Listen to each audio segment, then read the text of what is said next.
Hey guys, thanks for checking out this continuation of the Casual Try Hard podcast. Mm-hmm. We went a little long on the last one, but here we are. Story of my life. Went a little long. Yeah, not really. Not really. If you like material like that, you can follow us on Twitter at Casual Tripod. Yep, we're also on Facebook at Casual Try Hard MTG, and you can email us at show@casualtryhardmtg.com. So please enjoy the rest of the episode. Thanks, guys.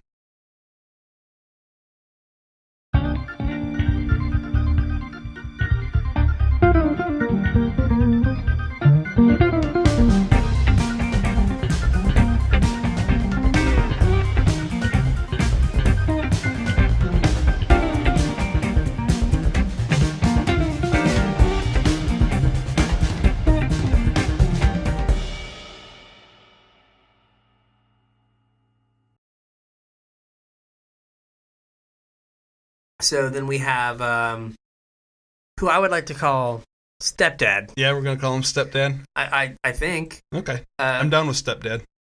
Villas, broker of blood. Yeah. So it's fixed Gristlebrand. It even kind of looks like Gristlebrand. Look at him. He's got the horns. He's got the wings. He kind of looks like Gristlebrand. Yep. They were like, he's worse than Gristlebrand, but let's make him harder to cast. Yeah. Oh, no, I guess not. I guess they're both 8. They are both 8. Yeah, okay, so... Not that anybody ever pays 8 for Gristlebrand. No, but... why should you? Yeah. So he is 5, black, black, black. Yep. He has flying. He's an 8/8. He's an 8/8. You can pay a black, pay 2 life. Yep. And target creature gets -1/-1 until the end of turn. Yep. So you're like, well, where's the Gristlebrand part? Because he also has a clause that says whenever you lose life, you draw that many cards. So his ability is really black. Yeah. Lose 2 life, draw 2 cards, give something -1/-1. Yep. And now, if he's somehow on the battlefield by himself, he can give himself -1/-1. Sure can. So you can just draw cards. Yep. Again, let me show you. Yeah. Draw all the cards. Yeah, so basically we were talking about Mu Yangling's ability to tap an island, draw a card. Yeah. This is basically tap a swamp, draw 2 cards. Yeah, which is A+. Yep. I'm in. Yeah, we've got to get him on the battlefield. Sure. I came up with some ways later on. Yeah, we're going to figure that out shortly. We're going to figure that out. So I would not recommend putting him on the battlefield with Command the Dread Horde, though. That would hurt. Oh, God, no, it's great. How many cards do you draw? He comes in first. Or no, you lose the life. No, you lose the life. You lose the life first. Because that's right. Because the Wanderer was busted when it was the other way around. Okay, never mind. Yeah. Abort mission. Yeah, don't put him. Yeah, 8 mana, 6 mana, lose 8 life. Put him into play. Probably not good enough. Yeah, not gonna get there. All right. Sorry. Unless you can give him haste and lifelink. We got super excited for a second. Yeah. Well, we can give him haste for 1 red, but we can't give him lifelink. No. So yeah, but I think this could be. This is that weird spot where the card is either busted because you can cheat him, right, or wildly unplayable. Stone unplayable. Yeah, because we had what was our other? We always have one big dumb demon. Yeah, and we had Bells and Lock and Dominaria. Kind of stone unplayable. Yeah, I think he showed up in the mono black deck. Razaketh saw a little bit of play in Amonkhet. Yeah, but we cheated him, right? Right, yeah. With Liliana, Death of Majesty. Yeah, in Scarab God. And then the deck was super fun, wildly unplayable.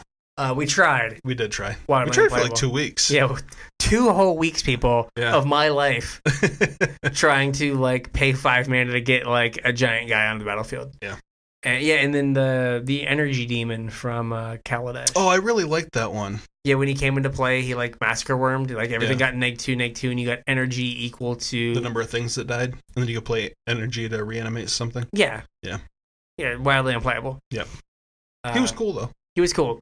So yeah, this is in that spot where it's either wildly unplayable and not even really playable in limited. Yeah. I mean, you're not going to cast this thing. Or you got to be almost mono black. Yeah. Or strangely Robusto. Those are our only 2 options. You can't do anything fair with it. Yeah. So it's I can't do anything fair with it. If I can't do anything busted with it. So it's Hogak? Well, Hogak can only do busted things. I just wanted him to be like another thing to bring back with Dredge. I was not thinking large enough when I saw him spoiled. I was like, oh, dream big, buddy. Dream big. Like, oh, he's free on turn 2? Oh. Let's do this. I missed that. So, yeah. There's some things that you can do, but I don't know if they're good enough. Yeah, we'll see. We have Bite Beetle. We do. Our first, like... Random piece of hate. Random piece of hate. Yep. It's a 1 and a black for a 1/1 insect. And it has protection from green. Take that. Yeah. Wild Growth Walker. Yeah, how big are you? One's gonna Block. Get there. It also has an important line of text that says creatures your opponents control can't get +1/+1 counters. And that, I think, mainly is for... The first thing that we all thought of was explore creatures. Explore, yeah. And then I think you have, like, the rare Ajani puts +1/+1 counters on things. The new Ajani puts +1/+1 counters on things. So there are some other corner cases where this is good. Doesn't the new Viv put counters on things too? Yes, because she feels very Ajani-y with her plus. Yeah.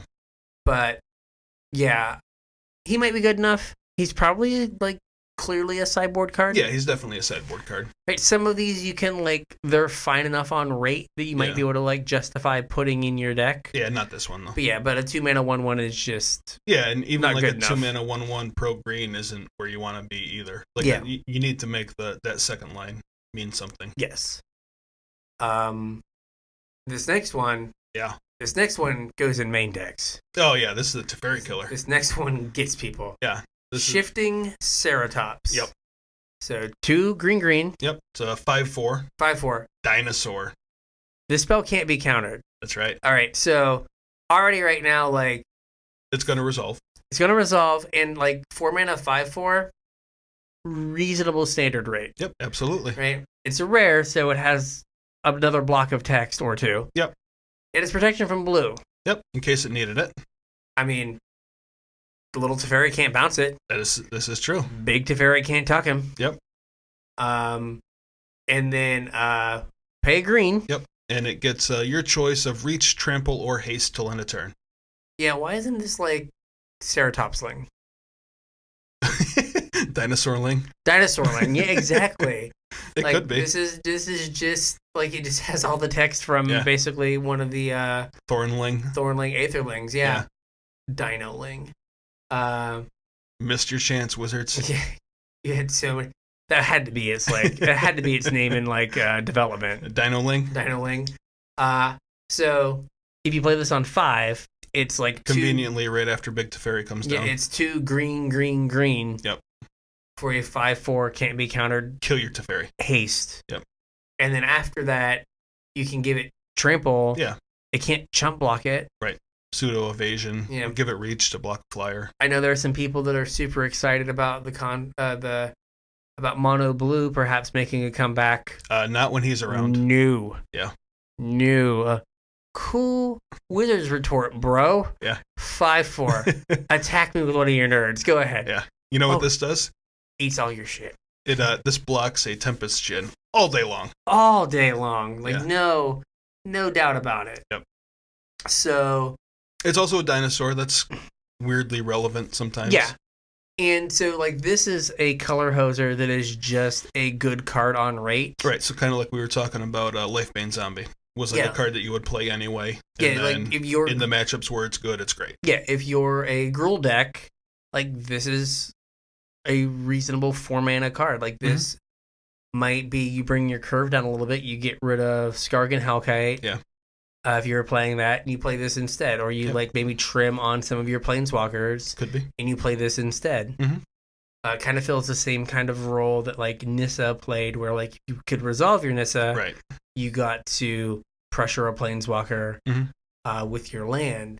This kind of fills that same role where on 5 you know it's going to stick, and then you can 5 a planeswalker. Squish. Yeah. Yep. Dinos are good at squishing. That's right. Now, I think we're both kind of excited for this next card. Yeah. I had like an epiphany earlier today. Yeah. And that epiphany was for ElvishReclaimer. Yeah. So what does this guy do? He is a 1-mana 1/2. He is an elf warrior. Both of those are relevant creature types, if that's ever going to matter. And 1-mana 1/2s have a storied history in Eternal formats. Especially in green, right? Especially in green, yeah.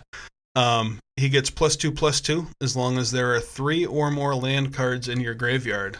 That happens pretty frequently in Modern. Or Legacy. And Legacy. And he has another ability. It's 2, tap it, sacrifice a land. Search your library for a land. Any land. Any land. Put it into play tapped, and then shuffle your library. That's pretty good. So what's he go get? Well, he gets whatever combo piece you're missing in Dark Depths and Legacy. Yep. My epiphany is basically he's Exploration Map. Yep. That occasionally becomes a 3/4 beater later in the game. Yeah. This is just better Knight of the Reliquary, I think. Maybe. Like Knight, I think they go in the same deck. So Knight of the Reliquary 1. Well, right, but like Knight decks, lands decks, Mm-hmm. don't necessarily want to play white. True. Like the only reason you're playing white in a lands deck is for Knight. Yeah. So we gotta get everyone on board with Knight here real quick. Knight of the Reliquary 1 green-white for a 2/2. Mm-hmm. And gets +1/+1 equal to the number of lands in your graveyard. Yep. And then has tap, sacrifice a plains or a forest to search your deck for, again, any land and put it on the battlefield. Yep. So it's not mana gated like this one is. Right. But it is limited in what you can search for. Mm-hmm. It also comes down later. Yeah, it turns down a couple turns later. Yeah. So, but yeah, this would let kind of a Landsy, would help a Landsy toolbox kind of deck where you have more silver bullets and answers to whatever you run up against. Yep. And sometimes it just becomes a 3/4 late in the game where, you've run your opponent out of cards and you draw a 3/4. Yep. So this goes to get Dark Depths. So yeah, Dark Stage. Depths, Thespian Stage, and Urborg, depending on what piece you need. It gets Sigilary Step. Yep. If you're playing, it can also get Bajuka Bog. Bajuka Bog. Dryad Arbor. He's a creature, so he already kind of insulates you against edict effects. Yep. This is just getting better and better. Yeah. So yeah, you have all these kind of things. It could be again kind of a tool in just like a land, like a other land shells. Yeah. Like land shells in Modern. Yep. This card looks like a reject from Modern Horizons. It really does. It looks like they were like, we don't have space for this, but we like this design. We can just throw it in. But they're not the only ones. I really like this card. Yeah. I already ordered mine. Okay, I have not ordered mine yet. Yeah. Ordered my a little bit later. The next card, I ordered a bunch of those. Okay. I've made a stand. No, I did not order the next card. I ordered a bunch of but no, so I think this gives you a chance to play some toolboxy strategies. Yeah. And even in Standard, we have Crucible that can bring back whatever land you had to sacrifice. So you're not really down a land. Mm-hmm. We're going to touch on this card in a little while, but does it make, if you're playing a Crucible ElvishReclaimer deck, do you play Lotus Field? Maybe. I have my doubts about Lotus Field. Yeah, we'll talk about that later. So you have a bunch of ways to get, your lands back, and there are a bunch of just generally good toolboxy lands. You can get Field of Ruin. Yep. And things like that to give you, your opponent is going to flip their search for Esconto. You can just go get a field. Yeah. At the end of their turn, and so now if they flip it, you get to field it. Yep. And if they don't flip it, you can activate your guy and go get another land that you need. Yep. So I think that is a reasonable. Mm-hmm. It seems like it's a reasonable card. Yep. It seems like it could be very powerful if there are some lands to get in Standard. Yep. And in older formats, it's just a question of what lands do you want to get. Right. Crop rotation, 1 in the green, instant, sack a land, go get a land, put it on the battlefield. It's just green. Oh, sorry, green. Just green, sorry. Yeah. 1 green. Just a green. Yep. That card is really good. It's really and this guy good. is he's 1 extra mana, but it's repeatable. Yeah. Card rotation is too good for Modern. Yes, way too good. Yeah. We both wanted it to be reprinted in Modern Horizons. Wanted it to be in Horizons. But it is probably too good. Yeah. And there might be, this plays really well with Wrenn and 6. Right. Right? You play this guy on 1, you play Wrenn and 6 on 2. Maybe you get back a land or you ping something the next turn. Go find whatever land you need and bring your other land, the land you sacrificed, back with Wrenn and 6. Mm-hmm. And then you just kind of have this engine where you can just go pick through whatever toolboxy lands you need. Yep. So I like it. Yeah. Card seems good. Yep. How much were these when you bought them? Less than you think. You should order them. Okay. Okay, I'll have to get them. So next card has blue mana symbols, so James is out. Yeah.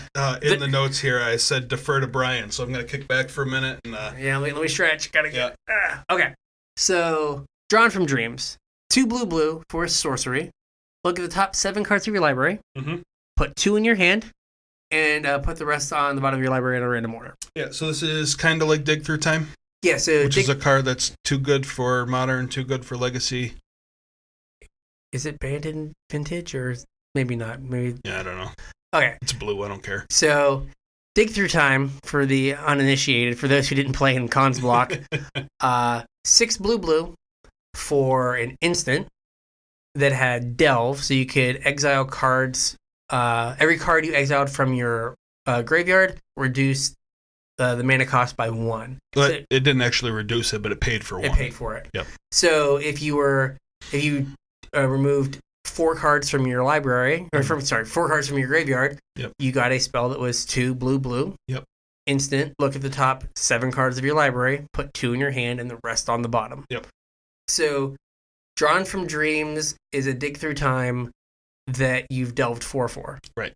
The drawback is it is a sorcery as opposed to an instant. Which means something.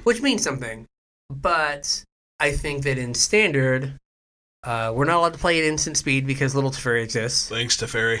We're not allowed to draw extra cards because Narset exists. Thanks, Narset. We don't draw cards from Drawn from Dreams. It does say put them in your hand. You put them in your hand, so you can get around Narset. Yep. And, it is a downside that you can't play it at instant speed, which we should maybe be happy it's not an instant, because the play pattern of Wilderness Reclamation, untap, Drawn so from gross. Dreams, where they always hit their Nexus, super, super sad. Well, right, but I mean, if you have Teferi, you can still cast it at instant speed. If you're playing Teferi, yes, you can cast it at instant speed. So I think this card probably has a home in some number in Nexus. Yeah. Because the next turn after you, Wilderness Reclamation, just getting to look at the top 7 cards and find what you need is super powerful. Yep. And I rebuilt an old Legacy deck from 2015. Omni Show, which was basically a mono blue deck. It has 2 volcanic islands in it. And it was built on the back of Dig Through Time, finding Omniscience and Show and Tell. And so this does have the downside of being a sorcery, but once you have Omniscience in play, you just need a way to find the rest of your pieces, and looking at 7 cards is a great way to find the rest of your pieces. Oh, yeah. So, this could maybe bring that archetype back and make it relevant. So, I think it has reasonable homes, and they were 96 cents.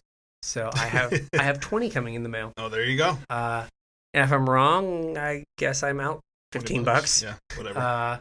And if I'm right, woo! Yep. Also in Legacy, you have Ancient Tomb and City of Traders. You're right. So that makes 2 blue Real castable easy. on turn 3. Yeah. Which there's another card on this list that I may or may not have spent $15 on pre-ordering multiple copies of. Is it red? It's not red. Oh no, I don't know what this. What card is this? We'll get there. We'll get there. Okay. So that is Drawn from Dreams. I think if Standard is kind of stays the way it is, I think it is probably better than Chemist's Insight. I think so. And because it kind of plays around those problems that we mentioned. Yeah, I mean, Chemist's Insight's bad against Narset, and it's bad against Teferi. So it's bad against the format. Yeah. So this definitely gives you some play there. Mm-hmm. And again, it is, I don't know, 80% of a card that we deemed too good for Modern and Legacy. Yep. Okay, like I'm willing to take that. Yeah. That seems pretty good. Seems good. So then our next one, I think we are not hyped for this one. No, we're both on the same page. We're trying to pump some brakes on some people here. Yeah, I have seen lots of hype for this card. So this is Rotting Regisaur. Yep, it's 2 and a black for a 7/6 zombie dinosaur. Okay, so that's a big boy. That's a big boy. So clearly, a 3-mana 7/6 has to have some sort of downside. Yeah. So during your upkeep, you have to discard a card. That's a big downside. That's a big downside. Yeah. So it casts, I don't know, basically Raven's Crime on yourself every turn. Yeah. So he doesn't. This is all his text. That's what he does. He has 7/6. No evasion. No nothing. He makes you discard a card every upkeep.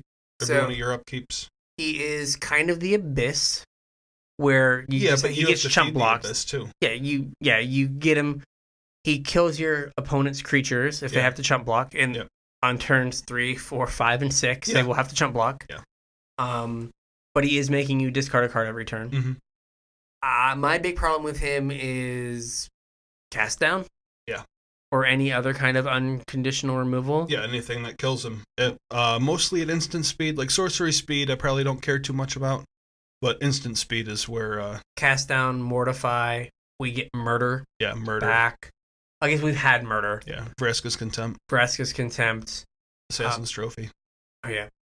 So basically, the big fear is your turn 3 is play your 7/6 dinosaur. Before you get to attack, you have to discard a card. Yeah. So your opponent can just let you discard your card and then play cast down. Yeah. And they basically ate your third turn. Right. And they made you discard a card. So you just get hard 2-for-1. Yeah. Now, that's the floor. That is the absolute floor. Right. No, I mean, this card can run away with the game, too. The absolute ceiling is hit him on turn 4, hit him on turn 5, win the game on turn 6. Right. I don't know how often that's going to happen. I'm not sure. Right? But I think that to not think about the floor, or even if the average case is discard a card, get in a swing, like, is 7 damage worth 2 cards? I guess it depends on your deck, but typically maybe. No. Right. So this card kind of reminds me of, was it Amma Eternal? Yeah. From Our Devastation? A 5/5 for 3. Yep. Whenever your opponent casts a spell, put a -1/-1 counter on him. Yep. Whenever it deals combat damage, you remove all counters from it. I think it's combat damage to a player, yeah. Remove all counters from it. And it did something else too, didn't it? It had Afflict. Yeah, it had Afflict. So if it was blocked, it dealt damage anyway. Yeah, like Afflict 2 or 3 or something. The card was just unplayable, though. Unplayable. Like, the few times you would try to play it, like, what would typically happen is, like, your opponent would cast a spell. It would become a 4/4. Maybe they chump block. And then the next turn, they cast another spell, and now it's small enough they can trade with something. Right. Or they're just able to string together, like, spell, 3 damage spell. Kill it. Yeah. And so they did what they were going to do anyway, and then they just used a reasonable removal spell on it. Yeah, I think that we're thinking about standard cards have to come into the battlefield typically and give you some value. Right. And he comes into the battlefield and gives you the opposite of value. Right. Even if he had like some sort of evasion, I think trample would be too much, but if he had like menace or something. Menace or can't be blocked by creatures power 2 or less or something. Sure. Yeah. Something like that, I'd be better with it, but I don't think it's good. Yeah. Unless I'm grossly like not understanding this format. But yeah. So next up is a card that James wishes he would have pre-ordered. Yeah, we were literally just talking about this. So that's Marauding Raptor. What does that guy do? It's a 1 and a red for a 2/3. Okay, that's good. That's pretty good all by itself. It's easily castable. It's, ahead of the curve. Thorn Lieutenant made a living off being a 2/3. Yeah, that's basically what he did. And this has a very relevant upside. It says creature spells you cast cost 1 less to cast. It's like a super Llanowar elf. Yeah, it's great. But he's an angry Llanowar elf. He is. It also says whenever another creature enters the battlefield under your control, Marauding Raptor deals 2 damage to it. If a dinosaur is dealt damage this way, Marauding Raptor gets +2/+0 till end of turn. So, 1, makes your stuff cheaper. Right. Limits you that you want to play. Everything in your deck has to have 3 toughness. Right. Or the Marauding Raptor just eats them. Right. You probably don't want to play this in the same deck as Legion Warboss. No. No. You might be like, oh, sweet, I get to like Warboss into something else. No, Warboss just gets housed by a Raptor. Yeah. But so you've got that deck building constraint. Mm-hmm. But then you also, if you play dinosaurs, this single-handedly triggers your enrage dinosaurs. Right. So it's great with like Polyraptor? No, bad with Polyraptor. You actually draw the game. Because it doesn't stop. You get an infinite loop. Yeah, don't do that. Don't do that. There are a bunch of awful people that that on the first like 2 days of constructed, they're just going to jam that to see what happens on Arena. You're listening to the Casual Try Hard podcast. Don't be one of those people. Yeah. Don't be like, oh, I want to see what happens. I want to see what. You know what? Let someone else do it, and in like 2 days, like Google like Polyraptor Infinite on. Yeah, watch the video. Watch Arena Crash. Yeah, watch Arena Crash, and it'll be all good. But yeah, actually in paper, since the loop doesn't stop, it just goes to a draw. Unless you can stop it. But you can't. Why not? How do you stop it? You kill it. Okay, so you kill that guy. Yeah. Okay. So you make a million Polyraptors, and then you lightning strike and then you kill your guy, yeah. So we need 7 mana to do that? Unless you have a sack outlet. In my red-green dinosaurs deck, I have a sack outlet. Just make him a goblin and then sack him to, like, Skirk Prospector. We did it. He's not a dinosaur goblin. You gotta make him one. Okay. So now you're playing blue also. Okay, well, there you go. So now you gotta find a sack outlet. Then you can make nearly infinite dinosaurs. Right. Arbitrarily large numbers of dinosaurs. And then you sack your guy to break it up. There we go. Yeah. We broke the arena meta. You heard it here first. There we go. Okay, cool. It does work well with like Ripjaw Raptor though, right? It does, yeah. Ripjaw Raptor comes in. You get a 3 mana 4/5 that drew you a card. Mm-hmm. Yay! And then you attack for 4. Yep. Pretty good. That is really good. Yep. Conveniently on curve after casting Marauding Raptor. Yeah. Same with Reggie. Yep. Yeah, Reggie works too. Yeah. Reggie gets to get in there. Yep.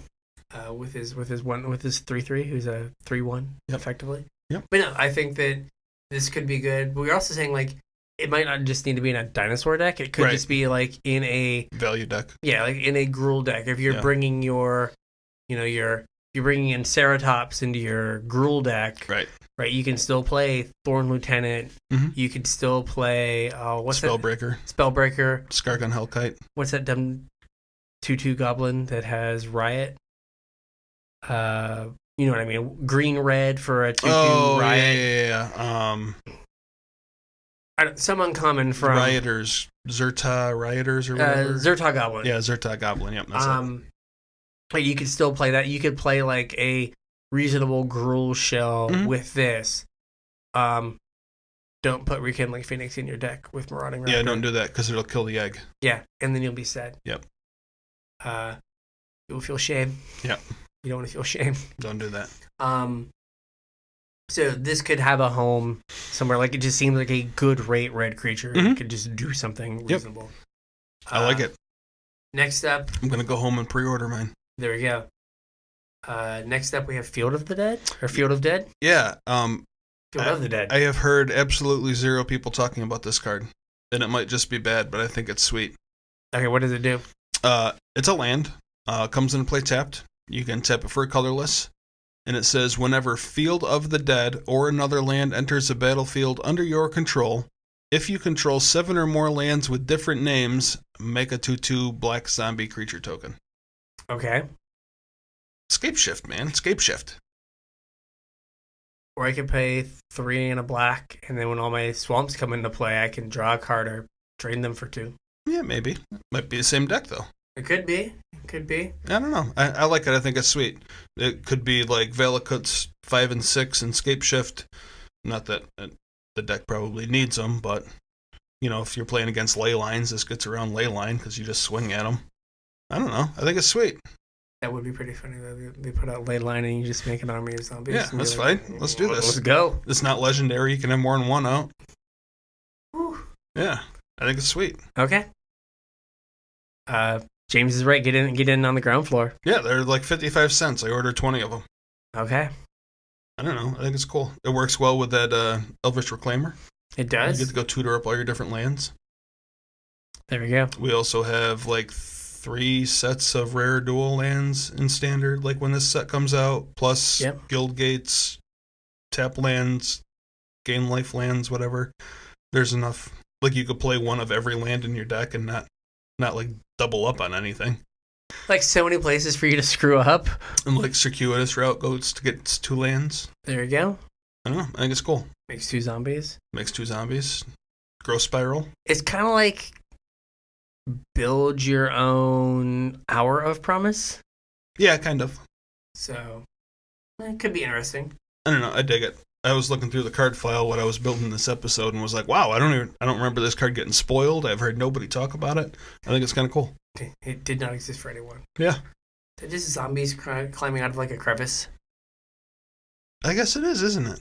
Yeah, I think there is a zombie in there. Yeah. Even better. There we go.